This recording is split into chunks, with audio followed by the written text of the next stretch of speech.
കഴിഞ്ഞ സെക്ഷനുകളിൽ നമ്മൾ block 1 MEG 10ൻ്റെ block 1 complete ചെയ്തതാണ്. അതുപോലെ ബ്ലോക്ക് 2ൻ്റെ ആദ്യത്തെ പാർട്ട് ചാപ്റ്റർ 1ലെ ആദ്യത്തെ പാർട്ട് കംപ്ലീറ്റ് ചെയ്തിട്ടുണ്ട്.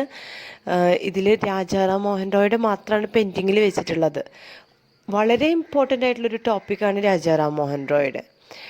100% ഷുവർ ആയിരിക്കും ഈ ക്വസ്റ്റ്യൻ. സോ ഇത് സ്കിപ്പ് ചെയ്യരുത്, വീഡിയോ കംപ്ലീറ്റ് ആയിട്ട് കാണുക. അതുപോലെ മറ്റ് വീഡിയോകൾ MEG 10ൻ്റെ ബ്ലോക്ക് 1ഉം ബ്ലോക്ക് 2ൻ്റെ ആദ്യത്തെ ആ ഒരു ഭാഗവും കാണാത്തവർ അത് കണ്ടതിന് ശേഷം ഇത് കാണുക. കാരണം ഇതൊക്കെ കണക്റ്റഡ് ആണ്. ബ്ലോക്ക് 1 മനസ്സിലായാൽ മാത്രമേ നിങ്ങൾക്ക് ബ്ലോക്ക് 2ൻ്റെ ഒരു കണ്ടിന്യൂറ്റി കിട്ടുകയുള്ളൂ. Okay, I hope you understand. So, let's move on to the chapter. Roy was born in a village named Radhanagar of Bengal on the 22nd May 1772.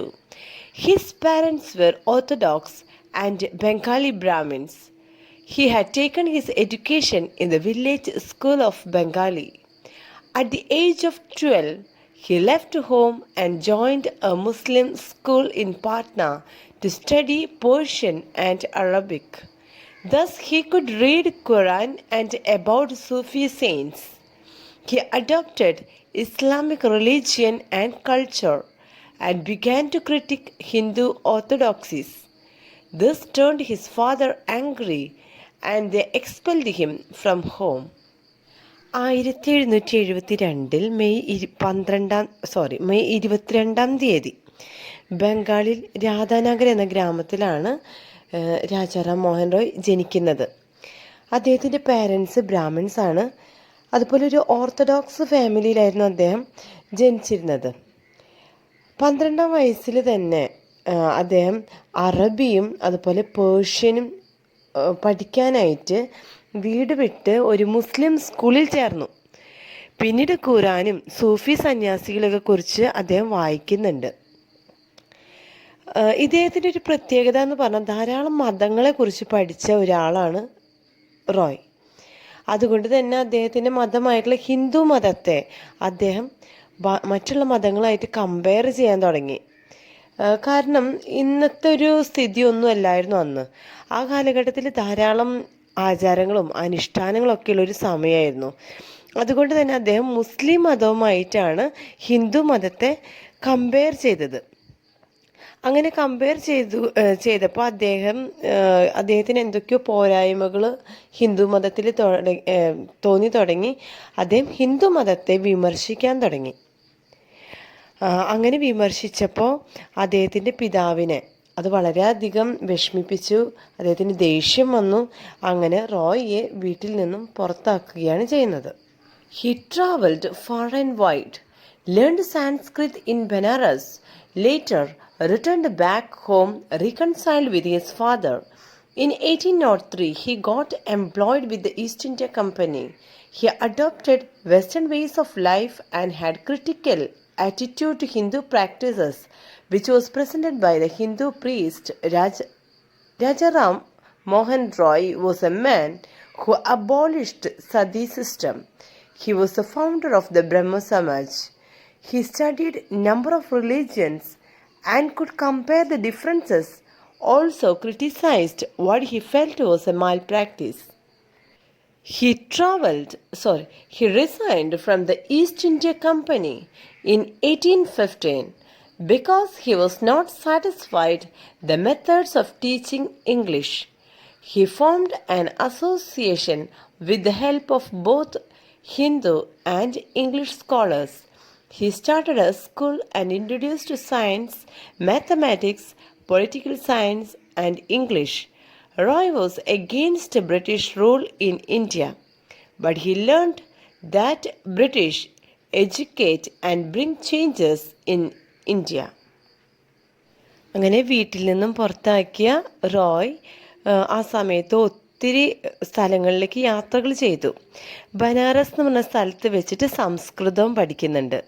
അതിനുശേഷം അദ്ദേഹത്തിൻ്റെ പിതാവുമായിട്ട് അനുരഞ്ജനത്തിലെത്തി വീട്ടിലേക്ക് തിരിച്ച് മടങ്ങി വരികയാണ് ചെയ്യുന്നത്.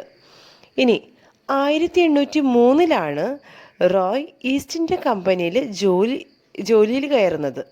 അവിടെ വെച്ചിട്ട് അദ്ദേഹം വെസ്റ്റേൺ കൾച്ചർ പഠിക്കുകയും അതിൻ്റെ ഒരു ഭാഗമാകുകയും ചെയ്യുന്നുണ്ട്. അങ്ങനെയാണ് അദ്ദേഹം വീണ്ടും പല തെറ്റായ ഹിന്ദു ആചാരങ്ങൾക്കെതിരെ ശബ്ദമുയർത്തുകയും പ്രവർത്തിക്കുകയൊക്കെ ചെയ്യുന്നത്. അതിന് ഏറ്റവും വലിയൊരു ഉദാഹരണം എന്ന് പറയുന്നതാണ് സതി സമ്പ്രദായം. അത് അദ്ദേഹമാണ് നിർത്തലാക്കിയത്. ബ്രഹ്മസമാജത്തിൻ്റെ സ്ഥാപകനായിരുന്നു റോയ്. 1815 ഇന്ത്യ കമ്പനിയിൽ നിന്നും റിസൈൻ ചെയ്ത് മറ്റൊരു അസോസിയേഷൻ അദ്ദേഹം രൂപീകരിച്ചു. അദ്ദേഹം ഒരു സ്കൂളൊക്കെ സ്ഥാപിച്ചിട്ടുണ്ടായിരുന്നു. അവിടെ സയൻസ്, മാത്തമാറ്റിക്സ്, ഇംഗ്ലീഷ് അങ്ങനെയുള്ള എല്ലാ കാര്യങ്ങളും അവിടെ പഠിപ്പിക്കാനും തുടങ്ങി. He founded Atmiya Samaj in 1815. This Sabha published a weekly called Bengal Gazette. He published a Persian newspaper called Miratul Akbar and a Bengali weekly called the Sambad Kaumudi. His writings were in English, thus both Britishers and Indians could read. Roy went to England in November 1831 as the ambassador of the Mughal Emperor Akbar Shah II.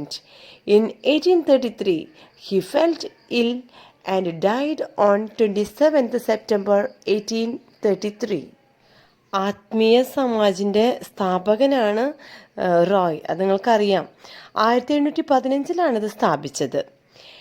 Bengal gazette, Miratul Akbar, Persian പത്രം, സമ്പാദ് കൗമുദി, അങ്ങനെ പല വർക്കുകളും ഇദ്ദേഹം പ്രസിദ്ധീകരിച്ചിട്ടുണ്ടായിരുന്നു. അദ്ദേഹം എഴുതിയത് മുഴുവൻ ഇംഗ്ലീഷിലാണ്. അതുകൊണ്ട് തന്നെ ബ്രിട്ടീഷേഴ്സിനും അതുപോലെ ഇംഗ്ലീഷിനും ഒരുപോലെ അത് വായിക്കാൻ സാധിച്ചു. മറ്റൊരു കാര്യം പറയാനുള്ളത്, റോയ് ഇന്ത്യയിലുള്ള യൂറോപ്യൻസിൻ്റെ ഭരണത്തിനും അധികാരത്തിനൊക്കെ എതിരെയായിരുന്നു. പക്ഷെ അവർ മുഖേന ഇന്ത്യയിൽ ഡെവലപ്മെൻറ്റ്സ് ഉണ്ടാകുമെന്ന് വിശ്വസിച്ചിട്ട് അവരെ സപ്പോർട്ട് ചെയ്ത വ്യക്തിയും കൂടിയാണ് ഇദ്ദേഹം. മുഗൾ ചക്രവർത്തിയായ അക്ബർ ഷാ രണ്ടാമൻ്റെ അംബാസിഡറായിട്ട് 1831 നവംബറിൽ റോയ് ഇംഗ്ലണ്ടിലേക്ക് പോയി. 1833 രോഗം ബാധിക്കുകയും അതുപോലെ അതേ വർഷം തന്നെ സെപ്റ്റംബർ 27 ഇദ്ദേഹം മരിക്കുകയും ചെയ്തു. Roy, pre-eminent promoter of Indian English letters. Rajaram Mohan Roy was the first important bilingual Indian writer to write in English in the 19th century.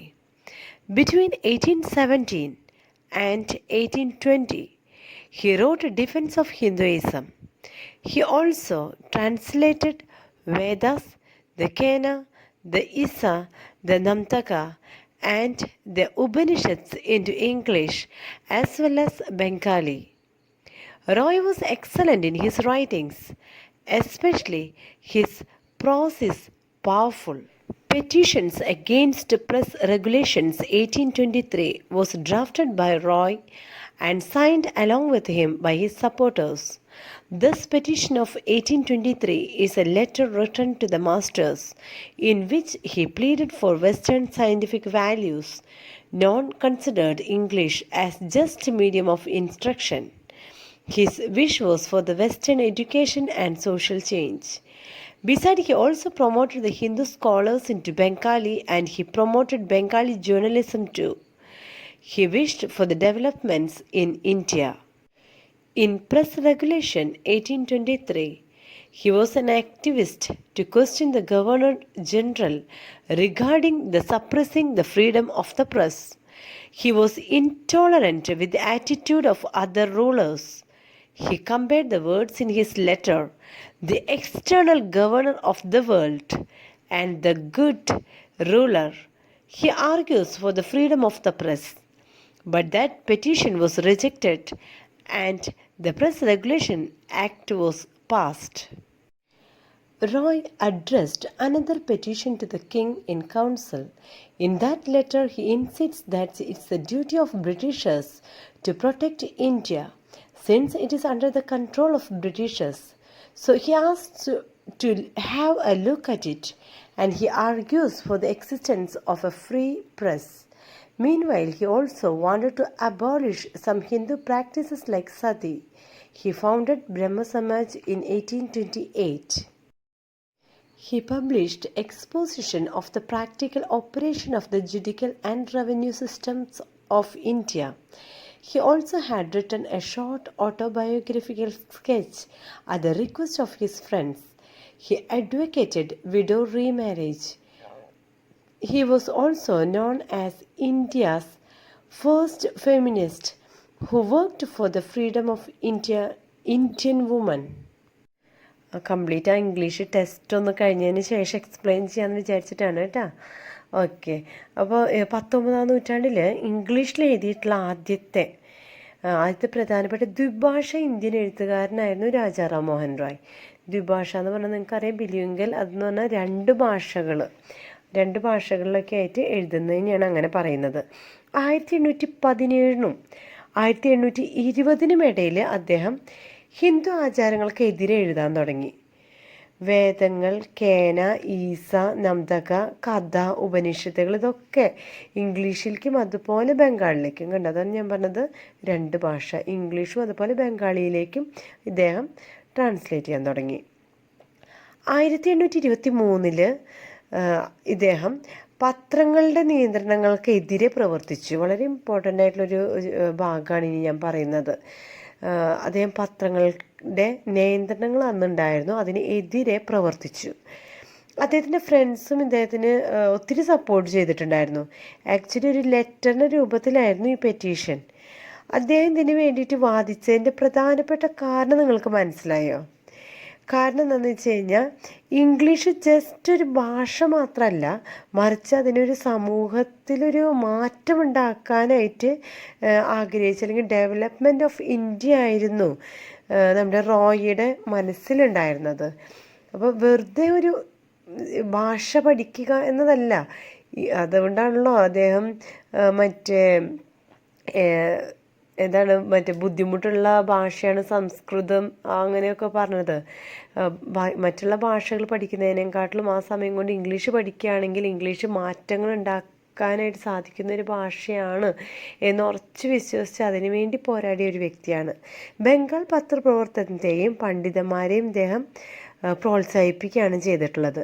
ഇനി 1823 പ്രസ് റെഗുലേഷനിൽ പത്രസ്വാതന്ത്ര്യത്തെ അടിച്ചമർത്തതിനെ കുറിച്ചിട്ട് ഗവർണർ ജനറലിനോട് ചോദ്യം ചെയ്യാന്ന് പറഞ്ഞാൽ അതിന് ഒത്തിരി ധൈര്യം വേണം. അങ്ങനെ ധൈര്യം ഉണ്ടായിരുന്നുള്ള ഒരു ഇന്ത്യയിലത്തെ പ്രവർത്തകനായിരുന്നു റോയ്. ഇതിൽ 2 വാക്കുകൾ ആ പെറ്റീഷനിൽ എടുത്ത് പറയാനുണ്ട്, അല്ലെങ്കിൽ ആ ഫ്രേസസ് ഉണ്ട്. The external governor of the world, അല്ലെങ്കിൽ വേറൊരു വാക്കതിൽ പറയുന്നുണ്ട് ഗുഡ് റൂളർ. പക്ഷേ അദ്ദേഹത്തിൻ്റെ ഈ പത്രസ്വാതന്ത്ര്യത്തിനുള്ള പെറ്റീഷൻ ഇതൊക്കെ പറഞ്ഞ് എഴുതിയിട്ടും തള്ളി പോവുകയാണ് ചെയ്യുന്നത്. അങ്ങനെ പ്രസ് റെഗുലേഷൻ ആക്റ്റാണ് പാസ്സായിട്ട് പോകുന്നുണ്ട്. ഇദ്ദേഹം പറഞ്ഞ പെറ്റീഷൻ തള്ളിപ്പോവും, പ്രസ് റെഗുലേഷൻ ആക്ട് പാസ്സാവുകയുമാണ് ചെയ്തത്. ക്ലിയർ ആയില്ലേ? ഇനി ഇദ്ദേഹം ഈ ഒരു പെറ്റീഷൻ തള്ളിപ്പോയി എന്ന് വെച്ചിട്ട് അവിടെ തളർന്നു കിടക്കണമൊന്നുമില്ല. അദ്ദേഹം വേറൊരു പെറ്റീഷൻ കിങ് ഇൻ കൗൺസിലിന് എഴുതുകയാണ് ചെയ്യുന്നത്. ഇന്ത്യക്കാർ ബ്രിട്ടീഷുകാരുടെ നിയന്ത്രണത്തിലായിരുന്നല്ലോ, അതുകൊണ്ട് തന്നെ ഇന്ത്യനെ സംരക്ഷിക്കേണ്ട പൂർണ്ണ ഉത്തരവാദിത്തം ബ്രിട്ടീഷുകാരെ ഏറ്റെടുക്കണം. ഇതായിരുന്നു അദ്ദേഹത്തിൻ്റെ വാദം. ഇത് തന്നെയാണ് അദ്ദേഹം ആ ലെറ്ററിൽ എഴുതിയിട്ടുള്ളതും. ഇവിടെ സ്വതന്ത്ര പത്രത്തിൻ്റെ നിലനിൽപ്പായിരുന്നു ഇദ്ദേഹത്തിൻ്റെ മൈൻഡിലുള്ള ഒരു കാര്യം. അതിനായിരുന്നു അദ്ദേഹത്തിൻ്റെ അദ്ദേഹത്തിൻ്റെ തർക്കങ്ങളുടെ ഒക്കെ ഒരു ആശയം എന്ന് പറയുന്നത്, അജണ്ട എന്ന് പറയുന്നത്. പിന്നെ നേരത്തെ പറഞ്ഞ പോലെ സതി അങ്ങനെയുള്ള കുറേ ഹിന്ദു ആചാരങ്ങളുണ്ട്, തെറ്റായ ആചാരങ്ങൾ. അതൊക്കെ നിർത്തലാക്കാനായിട്ട് ഇദ്ദേഹം ആഗ്രഹിച്ചിരുന്നു, അതിനുവേണ്ടി പ്രവർത്തിക്കുകയും ചെയ്തു. 1828 ബ്രഹ്മസമാജം സ്ഥാപിച്ചു. Exposition of the practical operation of the judicial and revenue system of India, അങ്ങനെ ഒരു സംഭവം ഇദ്ദേഹം പ്രസിദ്ധീകരിച്ചിട്ടുണ്ടായിരുന്നു. അവസാന നാളുകളിൽ അദ്ദേഹം മരിക്കാറായി. ആ അവസാന നാളുകളിൽ അദ്ദേഹത്തിൻ്റെ ഫ്രണ്ട്സ് റിക്വസ്റ്റ് ചെയ്യുകയാണ് ഒരു ഓട്ടോബയോഗ്രഫി എഴുതാൻ പറഞ്ഞിട്ട്. അത് പ്രകാരം അദ്ദേഹം ഒരു ഓട്ടോബയോഗ്രഫി എഴുതുന്നുണ്ട്. ഇനി ഇതിനെല്ലാത്തിനും ഉപരിയായിട്ട് എടുത്തു പറയേണ്ട ഒരു പോയിൻ്റാണ്, ഇദ്ദേഹം സ്ത്രീകൾക്ക് വേണ്ടിയിട്ട് വാദിച്ച ആദ്യ വ്യക്തിയാണ്. ആദ്യത്തെ ഫെമിനിസ്റ്റ് വ്യക്തിയാണ് ഇദ്ദേഹം. ഇത്രയാണ് ശരിക്കും നമുക്ക് ഈ ഒരു പോർഷനിൽ ഈ ഭാഗത്തുള്ളത്. ഇനി ഒരു സബ് ഹെഡിങ് കൂടി ഉണ്ട് പഠിക്കാനായിട്ട് കേട്ടോ. Roy's influence on aspiring Indian English writers. By the year of Rajaram Mohan Roy's death, a group of students educated at Hindu College, Calcutta, gathered and took up Indian English writing. They were the young Bengali group. These students started a magazine, Pantheon, in which social issues and superstitions of Hindu society were given. The status of women and class disparities in India was picturized. By 19th century, this reached far and wide. The Indian national movement had taken effort of reform the India. Youth have a big hand in making India a better nation. Rajaram Mohan റോയുടെ മരണത്തോടെ കൊൽക്കത്തയിലെ ഹിന്ദു കോളേജിൽ നിന്നും വിദ്യാഭ്യാസം നേടിയ ഒരു കൂട്ടം students ഉണ്ടല്ലോ, അവരെല്ലാവരും ഒരുമിക്കുകയും അതുപോലെ ഇന്ത്യൻ ഇംഗ്ലീഷ് ഈ സ്റ്റുഡൻസ് ഏറ്റെടുക്കുകയും ചെയ്തു. പാന്തിയോൺ എന്ന ഒരു മാസിക ഈ സ്റ്റുഡൻസ് ആരംഭിച്ചു. അതിൽ ഹിന്ദു സമൂഹത്തിൻ്റെ സാമൂഹ്യ പ്രശ്നങ്ങളും അന്ധവിശ്വാസങ്ങളും ഒക്കെയാണ് ഉൾപ്പെടുത്തിയിട്ടുള്ളത്. ഇന്ത്യയിലെ സ്ത്രീകൾക്ക് വേണ്ടിയിട്ട് ഈ സ്റ്റുഡൻസ് വാദിച്ചു. 19-ാം നൂറ്റാണ്ടോട് കൂടിയിട്ട് ഇത് ഇന്ത്യയിലൊരു കോളിളക്കം തന്നെ സൃഷ്ടിച്ചു എന്ന് പറയാം. ഇന്ത്യയിൽ ഡെവലപ്മെൻറ്റിൻ്റെ വളരെ ഇമ്പോർട്ടൻ്റ് ആണ്. ഇന്ത്യയിൽ ഡെവലപ്മെൻറ്റിൻ്റെ ഒരു വലിയ പങ്ക് ശരിക്കും യുവജനങ്ങൾക്കാണുള്ളത്. ഇതോടുകൂടി നമ്മുടെ ഈ ചാപ്റ്റർ അവസാനിപ്പിക്കുകയാണ്. Hope you might understood the lesson completely. എനിക്ക് തോന്നുന്നു എന്തെങ്കിലും സംശയം ഉണ്ടെന്ന് വെച്ച് കഴിഞ്ഞാൽ കമൻറ്റ് ബോക്സിൽ കമൻറ്റ് ചെയ്യാനായിട്ട് മറക്കരുത്. PDF ആർക്കെങ്കിലും വേണമെങ്കിലും കമൻറ്റ് ബോക്സിൽ കമൻറ്റ് ചെയ്തോളൂ. Okay, so let's wind up here. പിന്നെ ഇനി അടുത്തൊരു ബ്ലോക്ക് കഴിഞ്ഞു കേട്ടോ. ഈ ചാപ്റ്ററിൽ ഈ ബ്ലോക്കിൽ ഈ ഒരു ചാപ്റ്റർ നമ്മളിവിടെ അവസാനിപ്പിച്ചു. ഇനി അടുത്തൊരു പുതിയ ചാപ്റ്ററായിട്ട് നമുക്ക് വീണ്ടും കാണാം. അതുവരെ take care and good bye. Thank you for watching.